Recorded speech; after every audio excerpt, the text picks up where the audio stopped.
Chapter 38, subject Akruras arrival in Vrindavana. In the statement of Nārada Muni, there was no mention of the incident of killing the sky demon, which means the sky demon was also killed on the same day as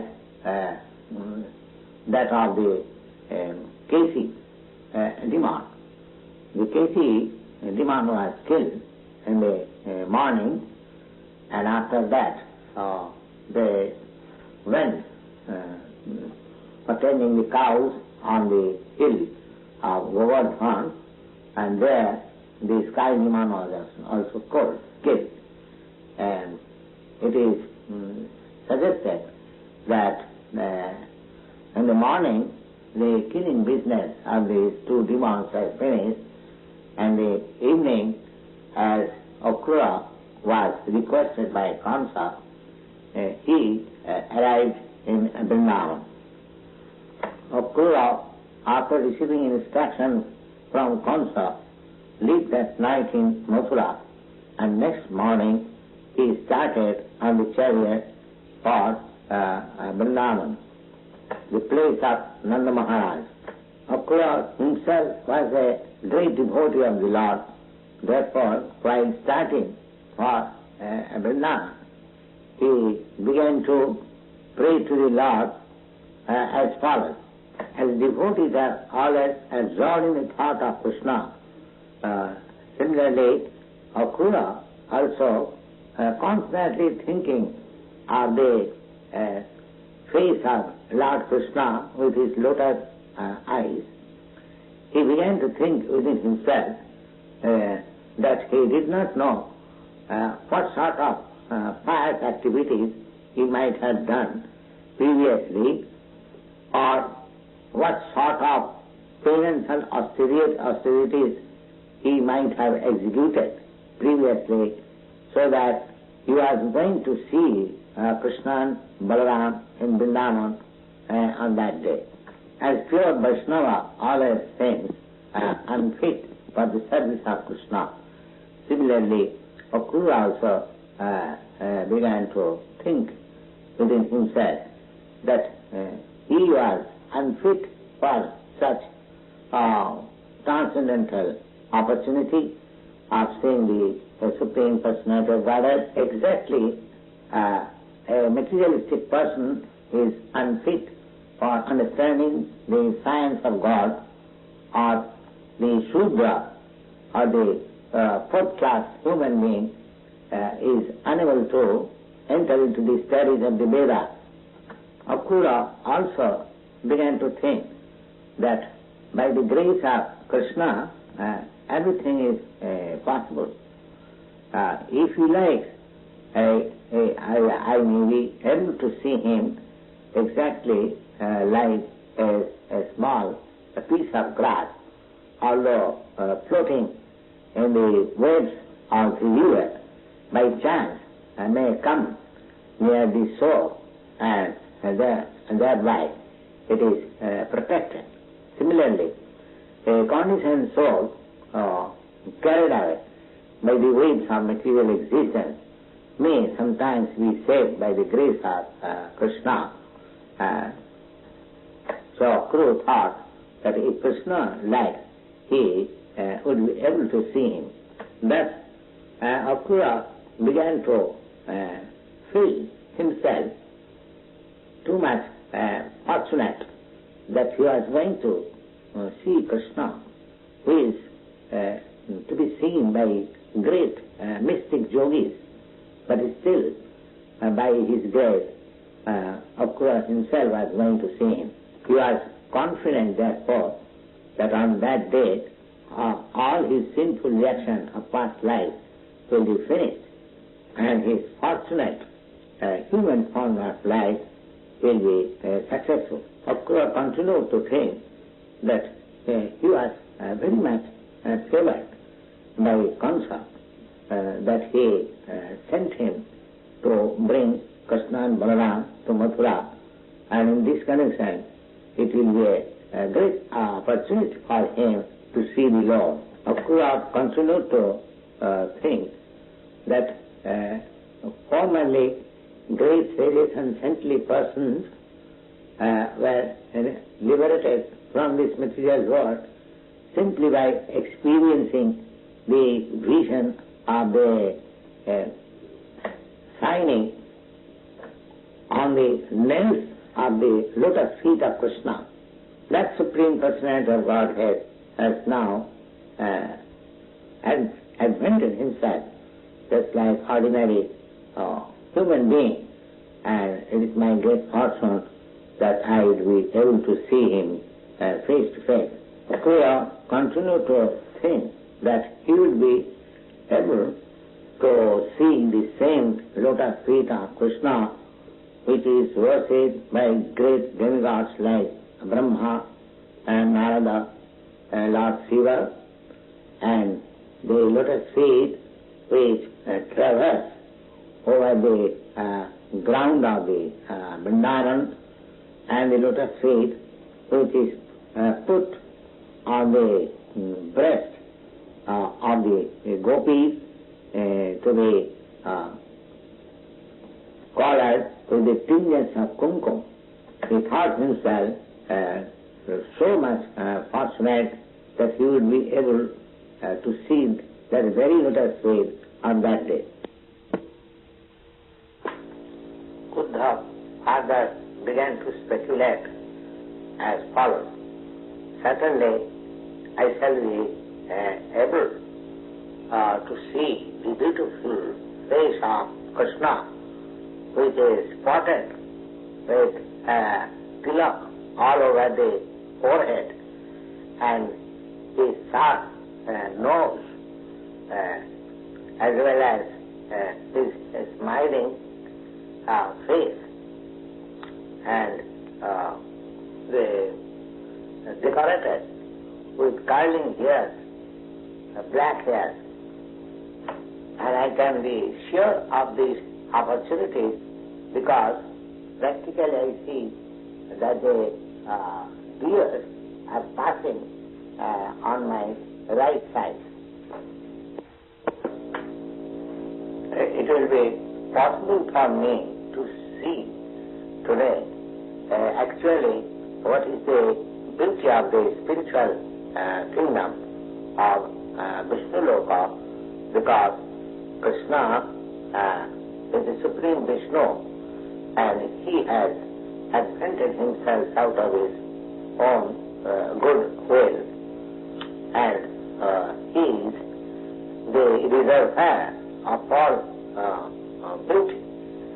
And because it will be my great fortune to see him, therefore the success of my seeing capacity will be fulfilled today. Akrūra contemplated within himself to refute the doubtfulness of people how he accepted Lord Kṛṣṇa as the Supreme Vishnu. In support of his view, he thought it that Lord Vishnu glances over the material energy, and thus the cosmic manifestation comes into being. And although Lord Vishnu is the creator of this material world, by his own energy, he is freed from the influence of material energy. By his internal potency, he can pierce through the darkness of material energy. Similarly, Kṛṣṇa, the original Vishnu, by expansion of his internal potency, has created the inhabitants of Vrindavana. And the Brahma Samhita, it is also confirmed that the paraphernalia and the abode of Kṛṣṇa are expansion of his internal potency. In the same internal potency is exhibited in the worldly Vrindavana also, by doing so, Kṛṣṇa resides with his parents and enjoys in company with his friends, cowherds, boy and the gopi. In other words, by the statement of Akrūra, it is clear that as Kṛṣṇa is transcendental to the modes of material nature, similarly the inhabitants of Vrindavana who are always engaged in loving service of the Lord are also transcendental to the influence of the modes of material nature. Vrindavana also considered the necessity of the transcendental pastimes of the Lord. He thought it that the transcendental activities, instruction, qualities and pastimes of Kṛṣṇa, they are all for auspiciousness of the people in general. The people in general remain constantly in Kṛṣṇa consciousness by discussing the Lord's transcendental form, quality, pastimes, paraphernalia, and by doing so, the whole cosmic manifestation, universe, actually lives in auspiciousness and enhances in all peaceful condition of life. And without such Kṛṣṇa consciousness, the society is considered to be a decorated dead body. In other words, a dead body may be decorated very nicely, but without consciousness, as such decoration becomes useless.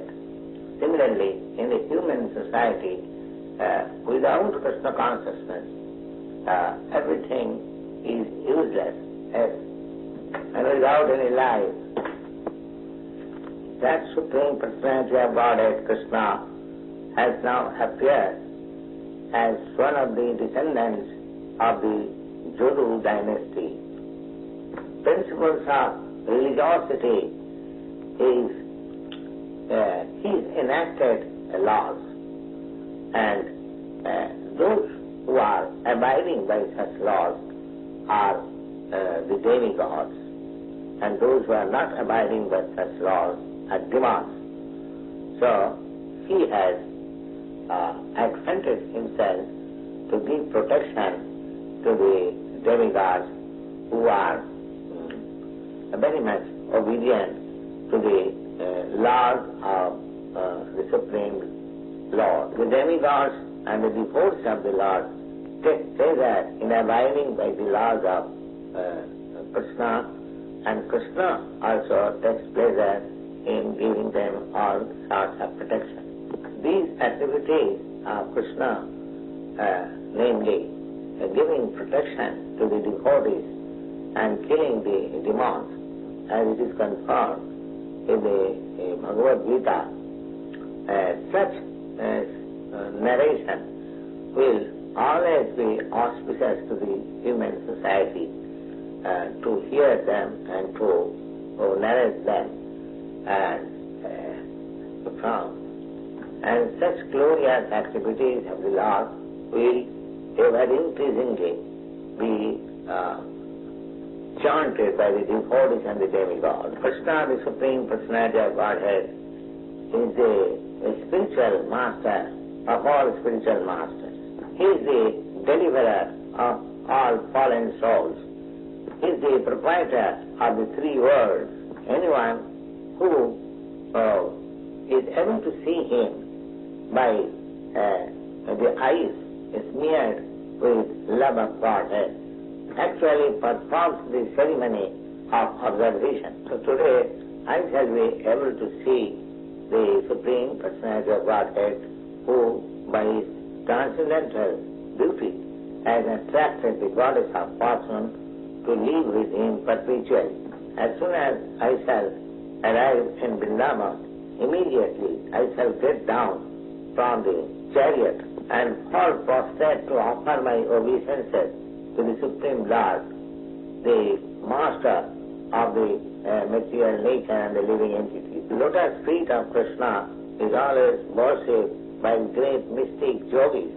So I shall also worship his lotus feet, just becoming one of his friends in Vrindavana, like the cow has boiled. When I shall bow down before Lord Kṛṣṇa in that way, certainly he shall place on my head his fearless lotus hand, which he offers to all conditioned souls who takes shelter under his lotus feet. Kṛṣṇa is the ultimate goal of life for all people who are very much afraid of material existence, and certainly when I am going there, he would give me the shelter of his lotus feet to me. I am aspiring after the touch of his lotus-like hands on my head, because by touching the presentation given by King Indra and King Muni, both of them became the lords of the universe. And when the gopis are dancing with Kṛṣṇa in the Rasa dance, Kṛṣṇa simply by touching them by his hand. Chapter 38 continues. Akrūra expected blessings from the hand of Kṛṣṇa, which someday blessed Indra, the king of heaven,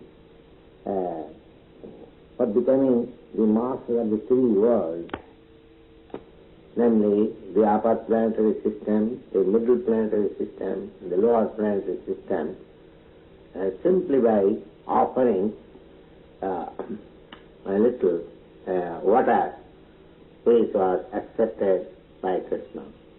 Similarly, Bali Maharaj also gave in charity to Vāman 3 feet land only, and offered a little water, which Lord Vāman accepted, and thereby Bali Maharaj also became as good as Indra. Similarly, the gopis, when they were dancing with Kṛṣṇa in Rasa, they became fatigued, and Kṛṣṇa's hands being as fragrant as the lotus flower in the Manas Sarovar. So immediately Kṛṣṇa smeared over their perspiration and the pearl-like drops on the face of the gopis, and therefore they immediately became refreshed. So Uddhav was expecting benediction from that supreme hand of Kṛṣṇa.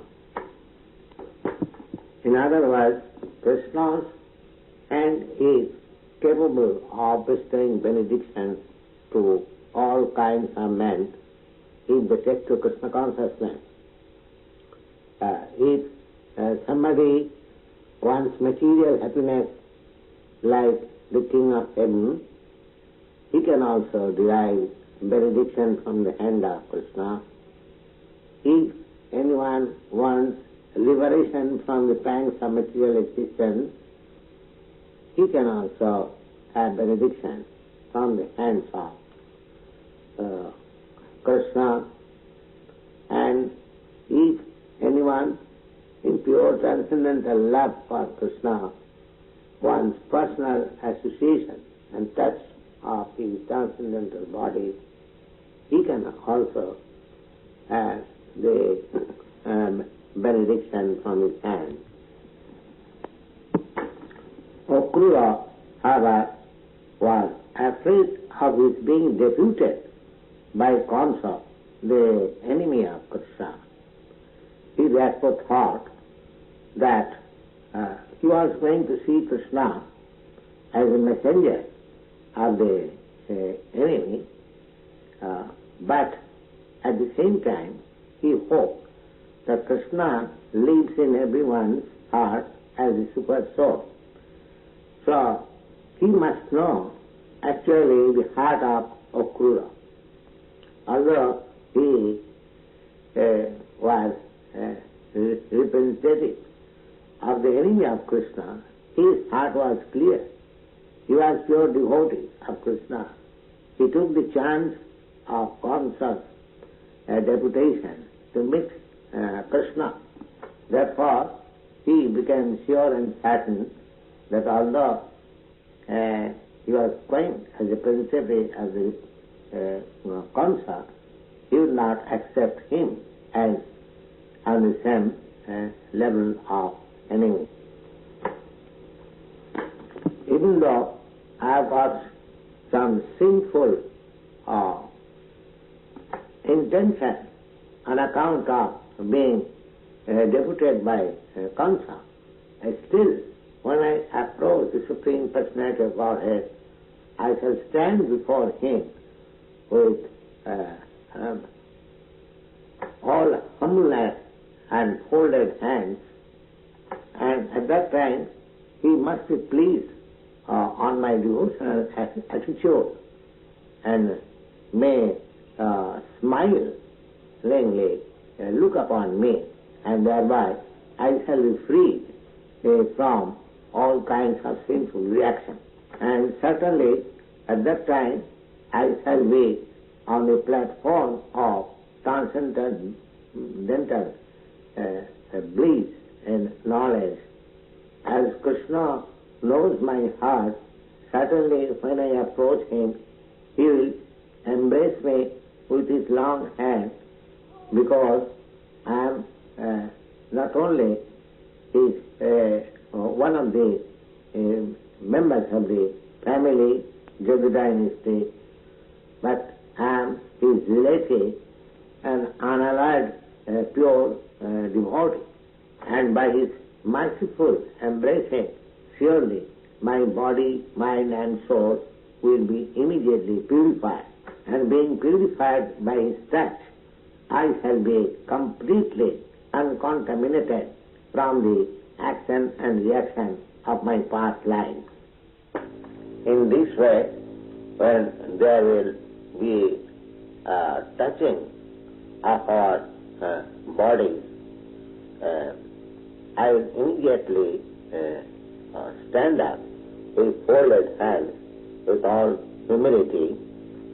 At that time, certainly Kṛṣṇa and Balarāma will call me as Akrūra, uncle, and at that time my whole life will be glorious, because without being recognized by the Supreme Personality of Godhead, nobody's life is successful. In this statement of Akrūra, it is clear that one should try to be recognized by the Supreme Personality of Godhead by his service and devotion, without which everyone's human form of life is condemned. As stated in the Bhagavad Gita, that the Supreme Lord Personality of Godhead is equal to everyone. He has no friend, no enemy. But a devotee who renders him service in devotion and love, he is inclined to him. There is another statement in the Bhagavad Gita that the Supreme Lord is responsive in proportion to the service rendered by the devotee. Akrūra therefore thought that Kṛṣṇa must be like the desire tree in the heavenly planet, which gives fruits according to the desire of the of the worshipper, the Supreme Personality of Godhead, Kṛṣṇa is also reservoir, source of everything. A devotee must know how to render service unto him and thus become recognized proportionately by the Supreme Personality of Godhead. In the Chaitanya Charitamrita, it is therefore explained that one should serve both the spiritual master and Kṛṣṇa simultaneously for making progress in Kṛṣṇa consciousness. Service rendered to Kṛṣṇa under the direction of the spiritual master is bona fide service, because the spiritual master is the manifested representative of Kṛṣṇa. Srila Vishwanath Chakravarti Thakur therefore says that satisfaction of the spiritual master is satisfaction of the Supreme Lord. It is exactly like service in a big government office. One has to work under the superintendent of the department, and if the superintendent of the department is satisfied with the service of a particular person, his promotion and increase of pay, everything will automatically come in. Akrūra then thought within himself that Kṛṣṇa and Balarāma, when they will be pleased with my behavior, certainly they will shake hands with me and receive me within their house and thus offer me all kinds of respectable hospitalities. After this, they will be inclined to ask me about the activities of Kaṁsa along with his friends. In this way, Akrūra, who is the son of Sapalka, contemplated the whole way, starting from Mathura, and at the end he reached Gokula by the end of the day when the sun was setting. In other words, Akrūra passed the whole way without knowing how much time it took, but when he reached Gokula, the sun was setting. Akrūra thus, as soon as he entered the boundary of Gokula, he began to see the footprints of the cows as well as Lord Kṛṣṇa, because the footprints are impressed with the signs of his foot, namely the flag, the trident, and the flag and the lotus flower, which are the symbols of the transcendental lotus feet of the Lord. The lotus feet, which is worshipped and adored by the helmets of all demigods and great personalities of the three worlds. After looking on the footprints of Kṛṣṇa, he immediately jumped down of the chariot out of respect and became overwhelmed with all the symptoms of ecstatic love, namely pouring down of tears, shivering of the body out of extreme jubilation, and taking advantage of the dust touched by the lotus feet of Kṛṣṇa. Immediately he fell flat on it and began to roll over it. Next verse. The example of Akrūra's activities in the matter of going to Vrindavana is ideal. Anyone who intends to visit Vrindavana should follow the footsteps of Akrūra.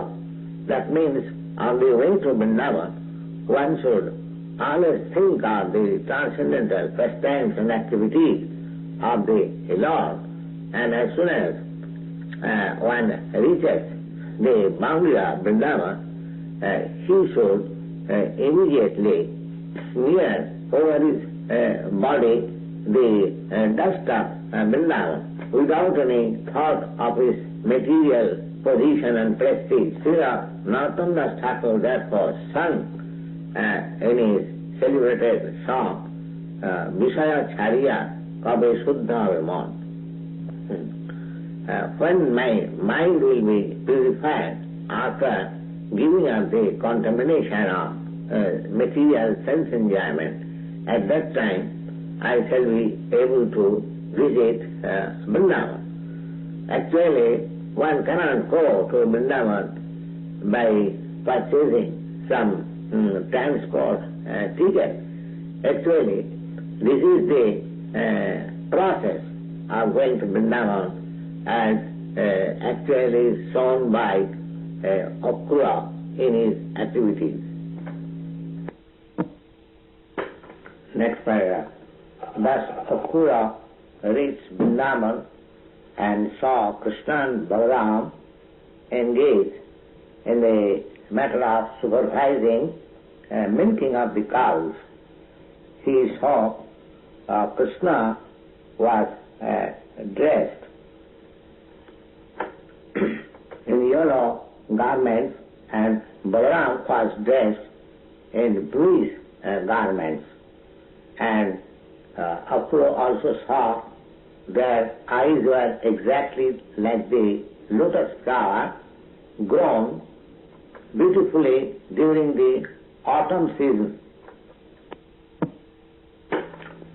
Akrūra saw both Kṛṣṇa and Balarāma just on the verge of youthhood, and although both of them were equal in their bodily features, one of them, namely Kṛṣṇa, was blackish in complexion, whereas Balarāma was whitish in complexion. Both of them were the center of goddess of fortune, having well-constructed body and beautiful hands and pleasing face with strength as strong as of the elephant. He had already seen that the Vrindavana was impressed with the footprints of Kṛṣṇa and Balarāma, wherein he found the symbols, flag, thunderbolt, lotus flower, and trident. Now, actually, Akrūra when saw Kṛṣṇa and Balarāma face to face, he saw them as most influential personalities, but at the same time glancing over him with a smiling face. Akrūra also could understand that both Kṛṣṇa and Balarāma, after coming back from tending of cows from the forest, took their bath and were dressed with fresh clothing, garlanded with nice flowers, as well as with necklace of valuable jewels smeared all over the body with the pulp of sandalwood. As such, the flavor of the flowers and sandalwood and their bodily presence were quite appreciable. In this way, Akrūra was fortunate enough to see the Supreme Personality of Godhead, Kṛṣṇa, along with his plenary expansion, Balarāma, face to face, who are the original personalities of all creation. As stated in the Brahma Samhita, Kṛṣṇa is the original personality of Godhead and the cause of all causes. He could understand that the Supreme Personality of Godhead, simply for the welfare of his creation, had appeared personally to re-establish the principles of religion and to annihilate the demoniac disturbance of the world. Both the brothers, by their bodily effulgence, were dissipating all darkness of the world as if the mountain of sapphire stone and silver. Akrūra, thus without waiting further on his chariot, immediately got down and fell flat, just like a rod before Kṛṣṇa and Balarāma, touching their lotus feet. On account of his visiting the Supreme Personality of Godhead, he became so much overwhelmed with transcendental bliss that his voice choked up, he could not speak. But due to his transcendental pleasure, incessant torrents of tears were gliding down from the eyes. Thus he remained stunted in ecstasy, as if devoid of all powers to see and speak.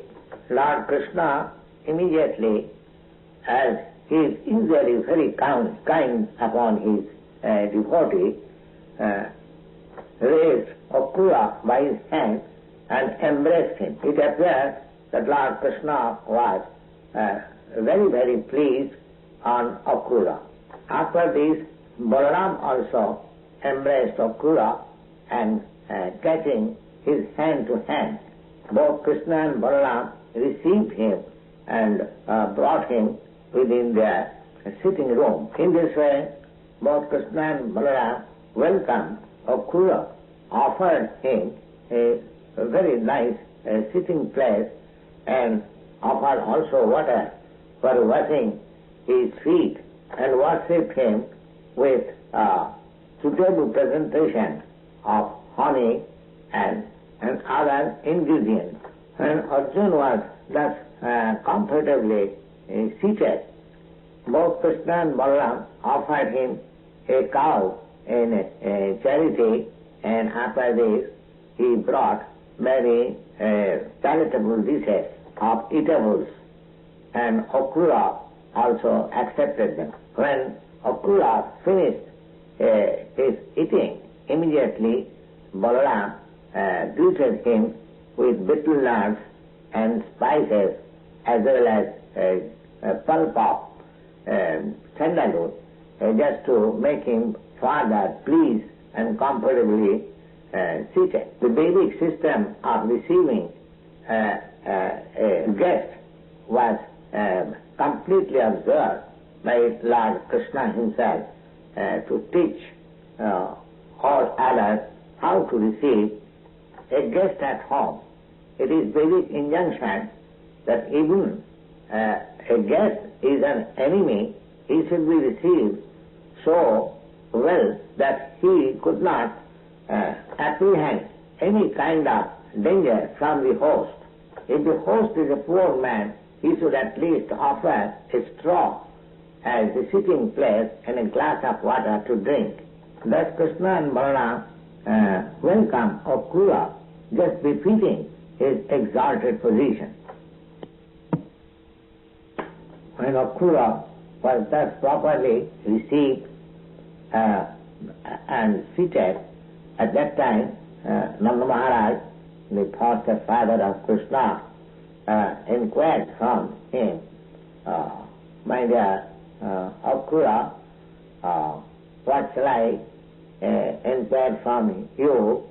I know that you are all being protected by Kaṁsa, who is the most cruel and demoniac, and I know that your protection means just like the slaughterhouse keeper protects the animals for being killed in the future.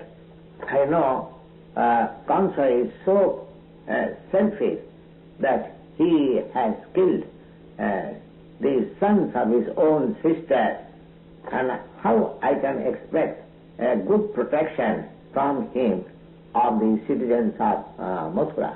In this statement of Nanda Maharaj, there is a great significance. The purpose is that the political or executive head over the state, if he is simply personally interested he can never look after the welfare of the citizens.